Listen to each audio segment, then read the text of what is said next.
Death. It comes for us all. And depending on your belief, you may think that when you eventually pass, you either are expected to meet at the pearly gates of heaven or the fiery bowels of hell. But what if there existed such a world in between that of life and death, in which you in your own way can decide your fate? Be you cast into the endless abyss of a void, or welcomed the chance of reincarnation and a second chance at life? Well, all you have to do is play a simple game, and play to the best of your abilities before the arbiter judges, and take part in this seemingly comedic charade known as the Death Parade.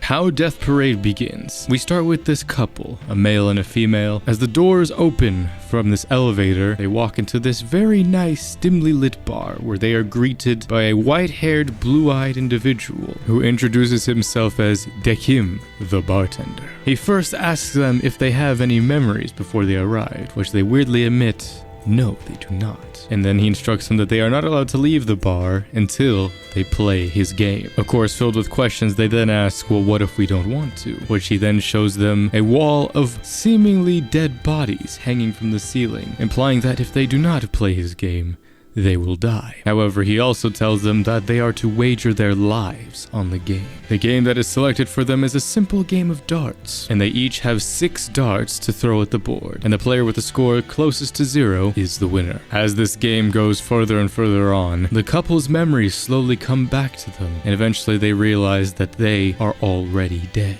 and that this game in this bar that they have found themselves in is the afterlife. More specifically, limbo. As Dekim reveals himself as an arbiter, judging their souls on whether they are fit to be reincarnated or cast into the void. For these games are nothing but show to draw out the true inner darkness of the human soul. And thus begins this 12-episode, pretty fun, epic tale of Dekim, the emotionless arbiter, and his assistant, a human who originally was supposed to go through these trials, but already realized that she was dead. And it's ultimately a chaotic but heartfelt tale about the struggles between life and death, but also the beauty of it, and how Dekim, though he is an emotionless arbiter, eventually grows to understand and sympathize with the emotions and want to live a life fulfilled. This show is animated and drawn beautifully by Studio Madhouse. It is coming up on 10 years since the show was originally released. Of course, it was originally based on the short film Death Billiards by the same studio, extended into a 12-episode show. One of the biggest praises I think I have for Death Parade is the fact that it is just that, a 12-episode show that has so much packed into it in terms of its lore, its characters, and its theming, and it sticks around just long enough for you to care, get invested, and ultimately rounds out its very beautiful story, and honestly, at the very least, left me not really wanting to see much more. And though at the end it leaves itself open to potentially have more, I personally don't think it needs any more. Because ultimately the story is between Dekim and his assistant, and how his assistant shows him that just because you arbiters aren't allowed to feel emotions or be human doesn't mean you just flat out can't feel those emotions. Now, of course, I'll admit, this is a show where getting into it has a phenomenal concept. I mean, it's an ultimate kind of death game thing, though of course the twist being that the contestants are already dead. But it ultimately is just one of those trial of the souls, just like take people and put them at their lowest of low thinking they have no way out, how do they respond? And though it kind of alternates between episodes being ones where the two people ultimately turn on each other and then they try to kill each other, you see the true darkness of it. But then on the other side, there's episodes that are insanely heartfelt and left me kind of emotional. Some ones that really stood out to me obviously were the ones with the college kid and the girl who he originally thought was his childhood friend, but then turned out to be his other childhood friend who ended up having plastic surgery but still loved him, and then they ultimately had their last little date there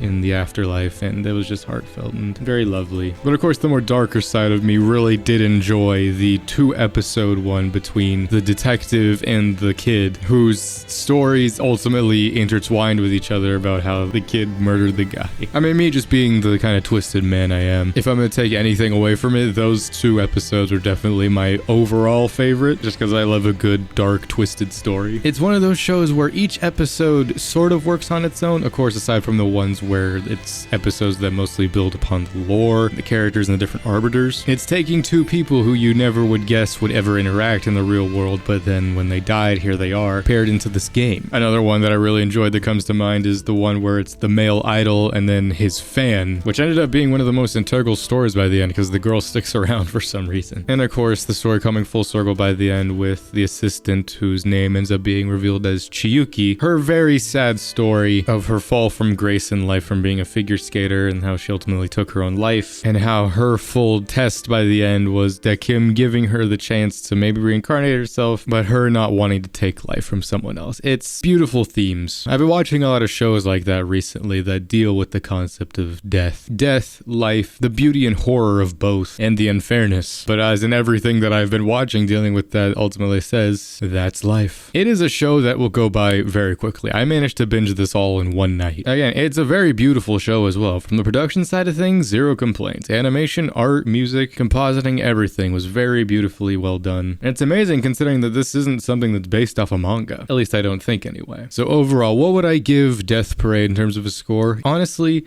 an easy 9 out of 10. There's just something in me that can't give it a 10 out of 10. Can't exactly explain why. I think it's just cause it's so short. I wouldn't necessarily say it should have been like 24 episodes, but maybe like 18? It's one that doesn't drag its feet, I will say. I can't fault it for its pacing. Its world and lore and systems and everything is a lot, considering how short it is, you know, there's this whole concept of the arbiters, and it does set itself up for potentially more in terms of, you know, the hierarchy of the arbiters and God and all that, and how there is tension there, and how by the end I thought it was gonna be like some big, like, rushed fight, but not really. Nothing happens there, because the main story is between Dehim and his assistant. And if you are looking for just a short, interesting, but I will say kind of darker story with some of its episodes, I absolutely recommend Death Parade. Very fun, very sad, very heartfelt. It hit every emotional beat in some way, and I recommend it. But either way, thank you for joining me for this quick review of Death Parade. Join me for many other videos of the sort, be they future anime reviews, reactions, gameplay, and everything else that'll be coming out soon. So until next time, I'm Lancer. Thanks for watching.